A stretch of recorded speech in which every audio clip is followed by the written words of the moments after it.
मलीर दरसाणे में पेटे अरब पारां स्कूलनि में ॿारनि जी दाख़िला मुहिम जे हवाले सां सुजागी रैली कढी, जंहिंजी अॻवानी तालके एजुकेशन ऑफिसर गडाफ अब्दुल रशीद मारफाणी, पेटे अरब गडाफ एजाज़ अली जोखियो, सरवर गुरगेज नादर मेमन कढी वई। रैली में उस्तादनि हैदर कासकेली, मूसे जोखियो खां अलावा वॾे तादाद में उस्तादनि शागिर्दनि शिरकत कई।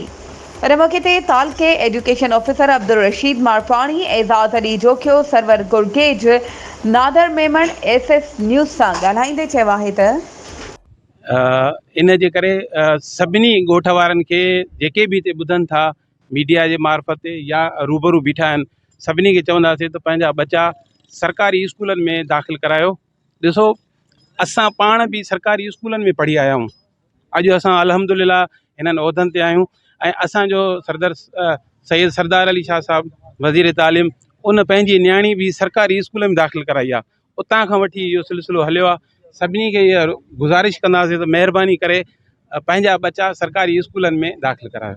इनखे पहिरीं चऊं था ख़ुदारा, हिन वक़्तु असांजा जेके बि आहिनि टीचर न आया आहिनि, एंट्रेंस पास करे आहिनि, इहे कंहिंजी माना सिफ़ारिश या न आहे, इहे पंहिंजे हिसाब सां आया आहिनि। त असां ईअं चऊं था त अवां माइट असांजे स्कूल में अचो।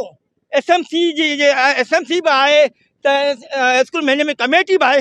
कमेटी हर हफ़्ते में हर महीने में अचे, उस्तादनि खां जांच वठे त अवां ॿारनि खे छा पढ़ायो आहे, छा न पढ़ायो आहे। पर अल्लाह जी महिरबानी सां सरकारी स्कूलनि में किताब बि मिलनि पिया, सहूलियत सिस्टम बि थियनि पिया। इहो न आहे त तालीम चवण सां मादर सां के चवंदा सिंध जी तालीम तबाह आहे। पर माण्हुनि खे पैगाम थो ॾियणु चाहियां, जो उन्हनि जी मतिलबु ग़लति सोच आहे। सिंध जी तालीम अचनि जीअं साईं ॻाल्हायो, डॉक्टर, इंजीनियर, इहे सभु सरकारी स्कूलनि में पिया आहिनि। ऐं अहिड़ा कई नालनि जीअं असां सिक्योरिटी साहब आहे, अब्बासी साहब बि मतिलबु सरकारी स्कूलनि में सरदार छा आहे, इहो बि त हिननि में सरकारी स्कूल। हाणे प्राइवेट स्कूलनि में छा आहे, उते सिर्फ़ु टाई आहे, पैंट आहे, शर्ट आहे। मूंखे अफ़सोस सां चवणो थो पए, उते असांजा जेके ग़रीब पेरेंट्स माना सरकारी स्कूलनि में ॿारनि खे खणी ईंदा आहिनि, उते सभु रिक्वायरमेंट प्रोवाइड कंदासीं। हाणे दौर उहो अची दौर ॿुधो आहे जेको कॉम्पिटिशन जो दौर आहे, ऐं उन कॉम्पिटिशन दौर जे करे अॼु माशाअल्लाह ॾिसो जेतिरा बि उस्ताद बाक़ाइदे जॉब ते आया आहिनि, एंट्रेंस में पास थी, अॼु उहे उस्ताद अहिड़ा आहिनि जेके आऊं त सम्झां थो उन खे BA छा MSc उहे पढ़ाए वेंदा। अॼु जेके असांजा ॿार जेके हिकिड़ो असांजो ज़हन जेको आहे ॿाराड़ी जो, उहो ज़हन जेको असांजो वियो आहे केॾां त प्राइवेट स्कूल पढ़ायो।